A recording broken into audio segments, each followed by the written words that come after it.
जय गुरुजी, शुक्राना गुरुजी, अनंतम अनंतम शुक्राना गुरुजी। सारी संगत को जय गुरुजी। संगत जी कैसे हैं आप सब? उम्मीद करती हूँ आप सब अच्छे होंगे। गुरुजी की कृपा से मैं भी अच्छी हूँ। तो देर ना करते हुए सत्संग को शुरू करते हैं। ओम नमः शिवाय, शिवजी सदा सहाय। ओम नमः शिवाय, गुरुजी सदा सहाय। गुरुजी का जन्म एक साधारण परिवार में हुआ था।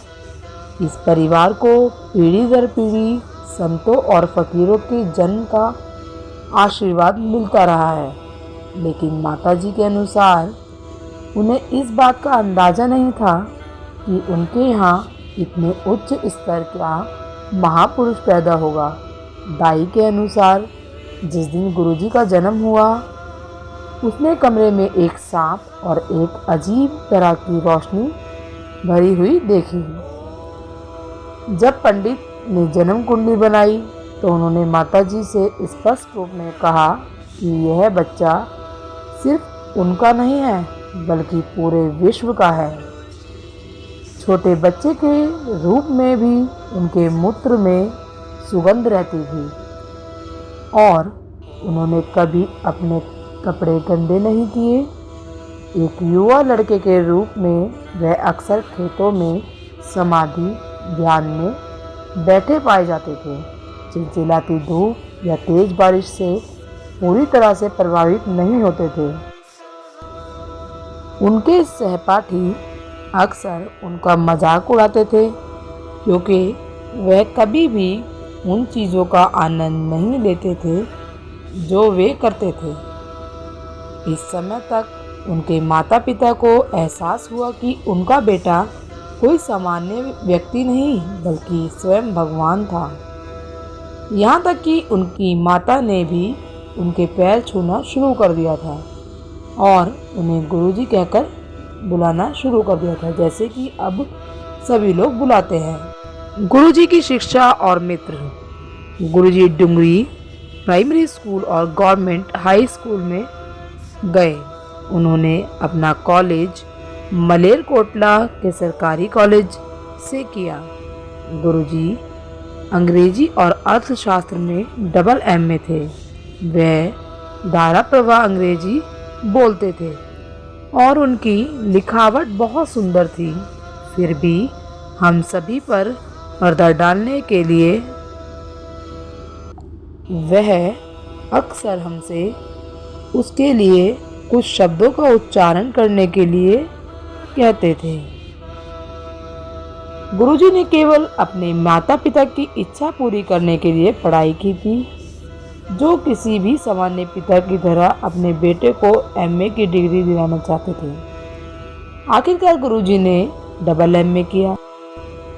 उनके पिता याद करते हैं कि उनका छोटा बेटा अक्सर खेत की जुताई में उनकी मदद करता था और फसल की पैदावार क्षेत्र के अन्य लोगों की तुलना में कई गुना अधिक होती थी।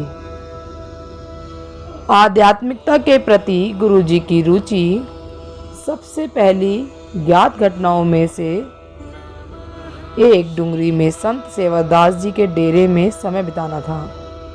संत जी एक उच्च कोटि के संत थे, जिन्होंने सांसारिक जीवन को त्याग दिया था और उनके बहुत सारे अनुयायी थे। गुरुजी अक्सर उनके डेरे में जाकर बैठते थे, जो परिवार को बिल्कुल पसंद नहीं था, क्योंकि परिवार वाले चाहते थे कि गुरुजी पढ़ लिख कर एक बहुत बड़े आदमी बने। कभी कभी उन्हें एक कमरे में बंद भी कर दिया जाता था, लेकिन जल्द ही उन्हें कमरा खुला मिलता था और गुरुजी डेरे में साधुओं के साथ बैठे पाए जाते थे। संत अक्सर लोगों से कहते थे कि युवा गुरुजी को अकेले छोड़ दें, क्योंकि वह स्वयं तीनों लोकों के स्वामी हैं और उनके काम में हस्तक्षेप नहीं किया जाना चाहिए। गुरुजी के सहपाठी खाली शाही के बर्तन को अपनी उंगली से छूकर भरने की उनकी प्रसिद्ध उपलब्धि को याद करते हैं।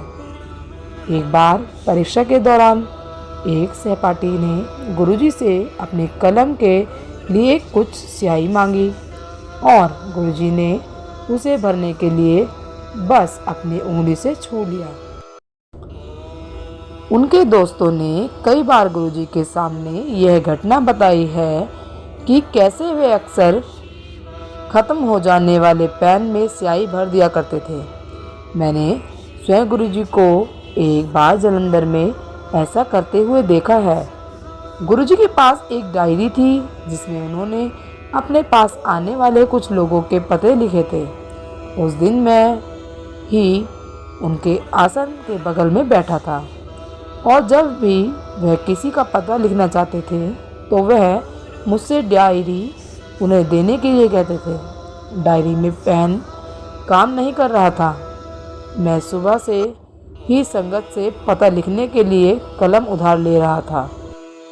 शाम को गुरुजी किसी का पता लिखना चाहते थे और इससे पहले कि मैं किसी से पेन मांग पाता उन्होंने मेरी ओर देखा, पेन में फूंक मारी और लिखना शुरू कर दिया।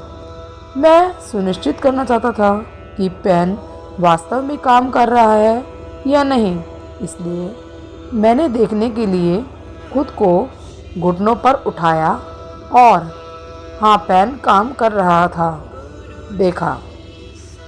दूसरों के सामने अपनी अलौकिक शक्तियों को दबाने और सामान्य दिखाने के लिए उन्होंने बहुत कष्ट उठाया, लेकिन अक्सर कक्षा की सीट से उनके अचानक गायब हो जाने और अगले ही पल वापस आ जाने से उनके शिक्षक हैरान रह जाते थे। उनके सहपाठियों को याद है कि उन्हें पेपर के सभी प्रश्न पहले से ही आते थे। गुरुजी के सहपाठियों में से एक अक्सर एक घटना सुनाता था।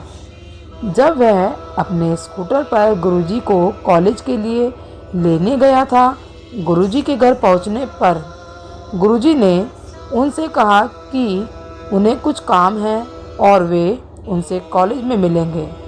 गुरुजी के पास भी स्कूटर था, फिर भी गुरुजी कॉलेज परिसर में खड़े होकर अपने मित्र का इंतज़ार कर रहे थे। बस उनका परीक्षण करने के लिए गुरुजी का मित्र गुरुजी के घर वापस आ गया और पाया कि गुरुजी भी उसके घर पर मौजूद थे।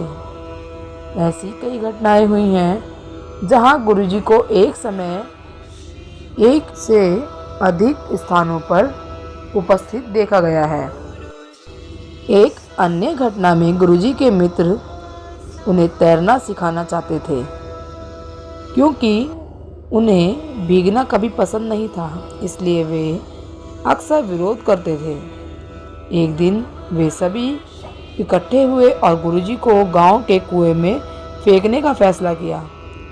उनका एक दोस्त कुएं के नीचे चला गया और दूसरा गुरुजी को कुएं में धकेलने के लिए ऊपर रहा। जब गुरुजी को कुएं में धकेला गया तो उनके दोस्त यह देखकर हैरान रह गए कि वह पानी में नहीं टकराए बल्कि पानी के ऊपर तैर रहे थे। उनके दोस्त डर गए और इससे पहले कि उन्हें पता चलता, गुरुजी उनके अलावा कुएं से बाहर आ गए।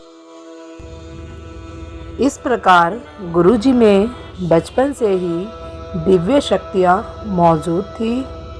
संगत जी, उम्मीद करती हूँ आपको मेरा ये सत्संग पसंद आया होगा, और पसंद आया हो तो गुरुजी की कृपा प्राप्त करने के लिए सत्संग को लाइक करें, चैनल को सब्सक्राइब करें और कमेंट में जय गुरुजी लिखना बिल्कुल ना भूलें। जय गुरुजी संगत जी, जय गुरुजी, शुक्राना गुरुजी, अनंतम अनंतम शुक्राना गुरुजी। धन्यवाद।